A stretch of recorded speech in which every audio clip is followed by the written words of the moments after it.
Hoffman, the car that redefined wrong. If there were a museum for bad ideas, the Hoffman would have its own private wing. Built in post-war Germany sometime in the 1950s, this bizarre microcar looks like it was designed by someone who had only ever heard about cars, but never actually seen one. At first glance, the Hoffman looks confused. It has wheels, yes, but they seem to have been placed by a random number generator. The steering wheel isn't connected to the front wheels. It's connected to the rear wheel. That's right, the car steers from the back, which is like trying to balance a broom on your finger while it's on fire. Driving it was chaos. Turn the wheel too quickly, and you'd spin like a carnival ride. Go straight, and it drifted sideways like a stubborn shopping cart. Reverse, forget it. The Hoffman didn't reverse, it reconsidered life choices. Inside, it wasn't much better. The driver sat dangerously close to the engine, which was both loud and hot enough to cook sausages mid-drive. The gear lever was placed somewhere that required yoga-level flexibility and the visibility. Let's just say you had a better chance seeing out of a submarine. What makes it all funnier is that the Hoffman wasn't a one-off joke kit, was a real attempt to innovate. The creator genuinely thought rear-wheel steering would revolutionize car design. Instead, it revolutionized spin-outs. Today, the Hoffman is a legend of stupidity proudly displayed at the lane. AMC Pacer, the fishbowl on wheels. If aliens visited Earth in the 1970s, they might have assumed the AMC Pacer was one of their own around. Classy bubble gliding down the highway, built by a species that loved visibility but hated logic. The Pacer wasn't just a car, it was a rolling experiment in how much weird you could fit into one vehicle before people started asking, why? The Pacer was born from a bold idea. Let's build the car of the future. And fortunately, AMC's definition of future looked like it came from a Jetsons cartoon. It was short, wide, and almost entirely made of glass, like someone inflated a regular car with a bicycle pump and called it revolutionary. At launch in 1975, AMC bragged about its wide stance for stability. In reality, it looked like a toad in sneakers. The doors were uneven, one was longer than the other so rear passengers could easily get in. But this design quirk only made it look lopsided, as if the car had given up halfway through being symmetrical. Driving it was an experience. The Pacer handled like a goldfish bowl full of soup, heavy, wobbly, and unpredictable. The engine struggled to move the wide body, and the huge glass canopy turned the interior into a greenhouse. Owners often joked that they didn't need a heater because the sun did the job too well. And yet, AMC tried. They marketed it as the first small wide car, perfect for modern America. The problem? Americans didn't want a small wide car, they wanted something that worked. By the time the Pacer hit the market, gas prices had spiked, and its thirsty six-cylinder engine made it about as efficient as a barbecue grill. Ford Edsel, the $250 million oops. If cars could talk, the Ford Edsel would probably start by saying, it seemed like a good idea at the time. Launched in 1957, the Edsel was meant to be the crown jewel of Ford's empire, the car that would define a new era of American luxury. Instead, it defined what failure looks like when you throw $250 million at it. Ford was convinced America needed something completely new. They spent $250 million developing the Edsel. That's over $2.5 billion. Today, on marketing, showrooms, and hype. When the big reveal came, people expected a miracle. What they got looked like a confused horse with a mustache. That infamous vertical toilet seat grille is now legendary, but at the time it was just confusing. Ford designers wanted something bold, something to stand out on the highway.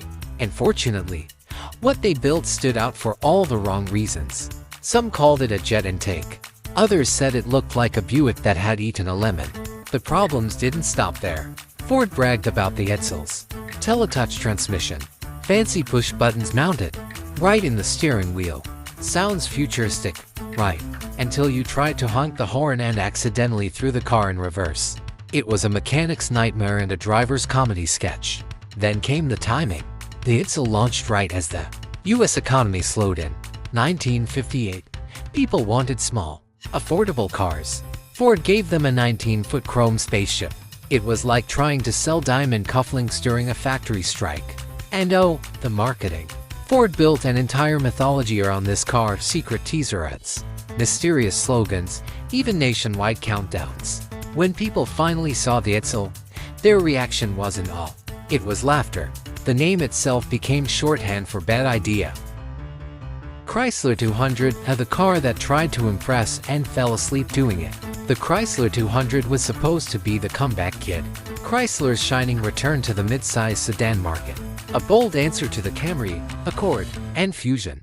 What it ended up being was the automotive version of a resume full of typos, promising on paper, disappointing in person, and gone before anyone noticed it was there. When Chrysler launched the 200 in 2011, they hyped it as the new face of American luxury. Technically, that face was just a heavy facelift of the old Sebring, the car everyone already hated. They changed the name, added some chrome, gave it a nice commercial with Eminem rapping about Detroit grit, and hoped no one would notice. Spoiler, everyone noticed. The 200's biggest flaw: it tried too hard to look fancy while being fundamentally average. It had swoopy styling, but under that shiny hood lived the same awkward DNA that made the Sebring a meme. The interior looked good in photos but felt like plastic reality when you touched it. The rear seats were so cramped that anyone taller than 5'9" had to choose between sitting upright or having knees. Driving it didn't help. The transmission, a 9-speed automatic from ZF, sounded cool in theory. In practice, it shifted like it was guessing what gear it wanted next. Sometimes it lagged, sometimes it jerked, and sometimes it forgot what driving even meant. Reviewers joked it had 9 speeds, none of them good. And then came the handling. The Chrysler 200 wanted to be sporty, but it wasn't sure how. Nash Air Flight, the car that tried to fly without wings. In the late 1940s, America was dreaming about jet planes and rocket ships. Nash Motors thought, why not build a car that looks like one? Thus came the Nash Air Flight, a vehicle that promised aerodynamic perfection and ended up looking like a bar of soap on wheels. It was round, it was smooth, and it was strange. People didn't know whether to drive it or toss it in the bath.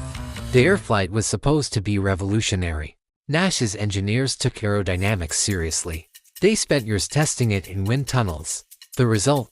A car so streamlined that it had no front grille. Instead, it had a giant oval nose that made it look like it was perpetually holding its breath. The idea was that the shape would cut through the wind and boost fuel efficiency. And technically, it worked, but at a cost. The car's design was so rounded that visibility was awful. You couldn't see where the hood ended or where the trunk began. Parking it felt like flying blind. And because the body was sealed for aero efficiency, it also trapped heat, turning every Airflight into a mobile sauna in summer. Nash bragged that its design reduced drag. Drivers complained it reduced comfort, dignity, and fresh air. Inside, though, the Airflight was bizarrely practical. Its seats could fold down into a bed, a selling point for road trippers and newlyweds alike. Yugo GV, the car that made walking look luxurious. The Yugo GV, a car so bad it became a punchline the moment it rolled off the ship. The GV stood for great value, but owners quickly learned it really meant gets vacuumed because it breaks down so often. Born in the 1980s and imported from Yugoslavia, the Yugo was marketed as America's most affordable new car. For just under $4,000, you could drive something brand new. What the ads didn't mention was that you'd also get a free subscription to roadside assistance, because you'd need it. The Yugo's story started with good intentions.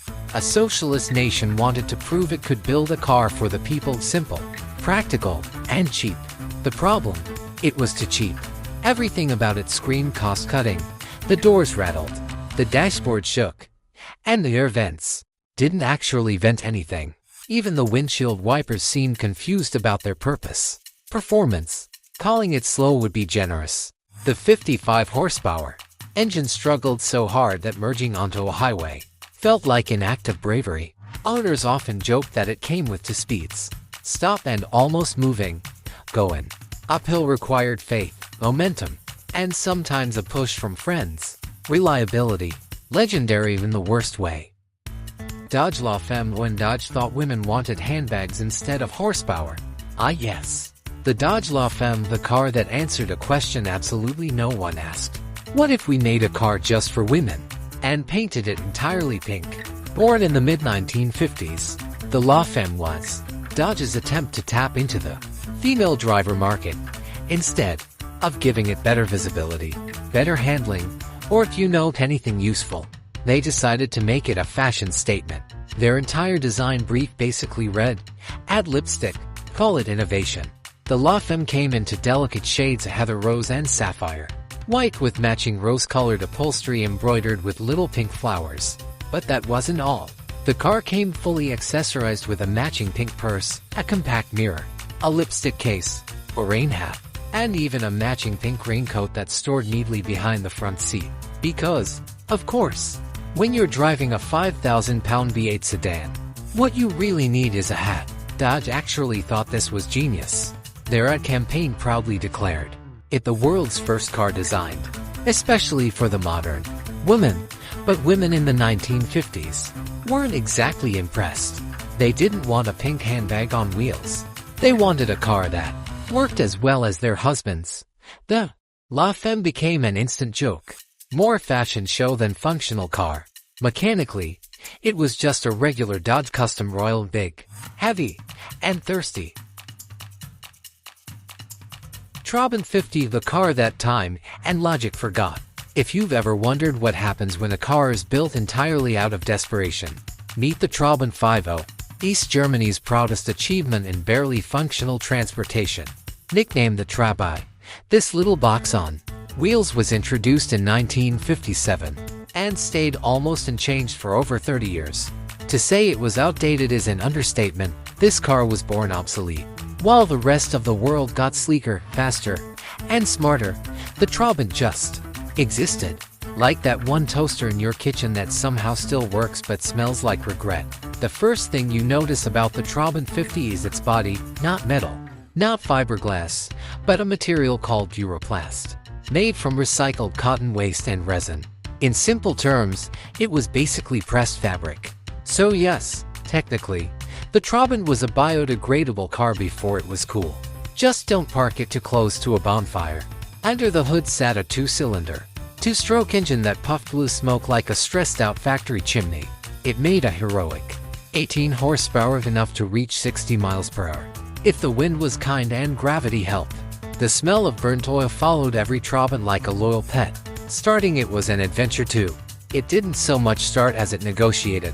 Drivers often had to shake, choke, and plead with it, like trying to convince a grumpy old man to get out of bed.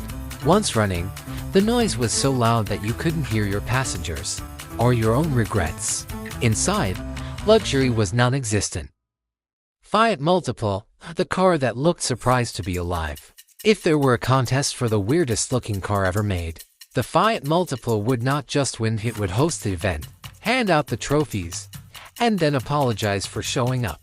Launched in 1998, the Multiple was Fiat's attempt at creating a family-friendly compact MPV that could seat 6 people. And technically, it did. Unfortunately, it looked like the different cars had a head-on collision, and decided to stay that way. The first thing you notice about the Multiple is that face. It had headlights into different layers, one set above the hood, and another below. The result? A car that looked permanently startled, like it had just realized how ugly it was. Some said it looked like a frog. Others said it looked like a melted alien. But no one, absolutely no one, called it beautiful. Fiat defended the design by saying it was bold and functional. Sure, if bold means terrifying small children at crosswalks. Even Jeremy Clarkson from Top Gear once called it the ugliest car in the world, which is saying something, because he's seen everything. Inside, the Multiple was actually clever. 6 seats, 3 in front, 3 in back, and tons of space. It was practical, efficient, and surprisingly fun to drive. But no one cared, because from the outside it looked like a car drawn by someone wearing oven mitts. Fiat engineers might have built a genius machine, but the designers clearly missed the memo about aesthetics. Zundap Janus, the car that couldn't decide which way was front. If a car could have an identity crisis, it would be the Zundap Janus. This strange little machine built in 1957 by a German motorcycle company. Looked like two cars crashed headfirst into each other and decided to just keep it that way. Named after Janus, the Roman god with two faces, one looking forward and one backward. This tiny bubble car took that theme way too literally. From either end, it looked identical. The front was the back. The back was the front. If you were standing behind it, you couldn't even tell which direction it was supposed to go. It was the only car in history that could confuse traffic itself. Opening the doors didn't help either. The driver and passenger entered through a front door that opened outward like a fridge. Passengers in the back, they had their own rear door. So yes, it had two doors, one on each end, like a rolling refrigerator for humans. Inside, things got even funnier. The seats were arranged back to back, a front passengers faced forward, and the rear passengers faced backward. That meant you were either watching the road ahead or staring directly at someone else's horrified face during a crash. Family road trips must have been an awkward staring contest with added motion sickness. Under the hood, actually, under the middle seat, sat a one-cylinder, two-stroke engine making just 14 horsepower. It could reach 50 miles per hour if you prayed hard enough and had no luggage. The sound it made was somewhere between a chainsaw and a blender having an emotional breakdown. Zundap had big dreams. They wanted the Janus to compete with other microcars like the BMW Isetta.